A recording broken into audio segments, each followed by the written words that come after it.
इस वीडियो में हम बात करेंगे इंट्रिंसिक सेमीकंडक्टर्स की। इंट्रिंसिक के लफ्जी मानी है पाक या प्योर या खालिस। इससे मुराद ये है कि अगर हम एक सिलिकॉन के सेमीकंडक्टर की बात करें तो इसमें तमाम एटम्स सिलिकॉन ही के होने चाहिए। अगर हम जर्मेनियम सेमीकंडक्टर की बात करेंगे तो इसमें तमाम एटम्स जर्मेनियम के ही होंगे। हम इन इंट्रिंसिक सेमीकंडक्टर्स की बरक़ी खुसूसियात या इलेक्ट्रिकल प्रॉपर्टीज़ की बात करेंगे। मेटल्स या धातु में हम जानते हैं कि बरक़ी करंट का बहाव फ्री इलेक्ट्रॉन्स की वजह से होता है, लेकिन इंट्रिंसिक सेमीकंडक्टर्स में करंट का बहाव दो ज़र्रात फ्री इलेक्ट्रॉन्स और होल्स की वजह से होता है। फ़र्ज़ करें हमारे पास सिलिकॉन का इंट्रिंसिक सेमीकंडक्टर है जिसमें तमाम एटम्स सिलिकॉन के हैं। हम जानते हैं सिलिकॉन की इलेक्ट्रॉनिक कॉन्फ़िगरेशन होती है ये 1s2, 2s2, 2p6, 3s2 और 3p2। पहले शेल में 2 इलेक्ट्रॉन्स, दूसरे में ये 8 और तीसरा इसका आउटर मोस्ट शेल होता है जिसमें 4 इलेक्ट्रॉन्स मौजूद होते हैं। ये दोनों ऑर्बिटल्स हमारे आउटर मोस्ट शेल में होंगे 3s2 और ये 3p2। अब यहाँ इस 3p ऑर्बिटल में 4 मजीद इलेक्ट्रॉन्स होने चाहिए जो कि नहीं है। सो हम केमिकल बॉन्डिंग के कॉन्सेप्ट की बुनियाद पे जानते हैं कि ये मतलूबा 4 इलेक्ट्रॉन्स तमाम एटम्स अपने आसपास के एटम्स से शेयर करेंगे।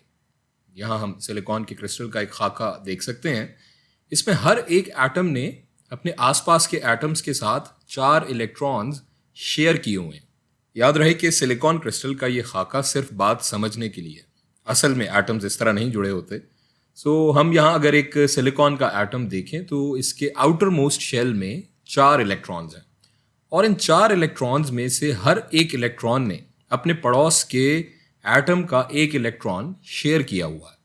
और यूं हर एटम के आउटर मोस्ट शेल में 4 इलेक्ट्रॉन्स अपने हैं और 4 उसने अपने आस पड़ोस से शेयर करके 8 पूरे किए हुए हैं, अपना ऑक्टेट पूरा किया हुआ है, जिसकी वजह से सिलिकॉन का ये क्रिस्टल अपनी इस स्टेबल स्टेट में है जैसा कि हम यहाँ देख रहे हैं।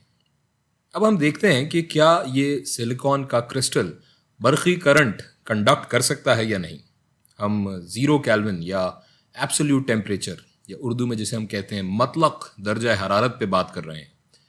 हम 0 केल्विन पे सिलिकॉन का एनर्जी बैंड डायग्राम देख लेते हैं।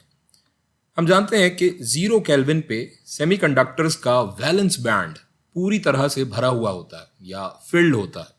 सो यहाँ भी 0 केल्विन पे इस वैलेंस बैंड में 8 इलेक्ट्रॉन्स हैं और ये पूरी तरह से फिल्ड है। सो 0 केल्विन पे इसके कंडक्शन बैंड में कोई फ्री इलेक्ट्रॉन मौजूद नहीं है।